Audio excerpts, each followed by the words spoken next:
The picnic on Rainbow Hill. Sophie and her friends decided to have a picnic on a hill they called Rainbow Hill because flowers of all colors grew there. They packed sandwiches, juice, and a fruit salad and set off for the hill. When they arrived, they spread their blanket and looked around. The flowers seemed to sway in a dance, and the birds sang as if to welcome them. As they ate, Sophie noticed something magical.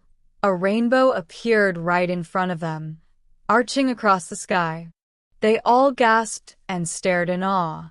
They laughed, told stories, and picked a few flowers to make crowns. Sophie realized that special moments don't need a lot, just good friends and a little nature magic. They left Rainbow Hill with happy hearts, vowing to return for another picnic soon.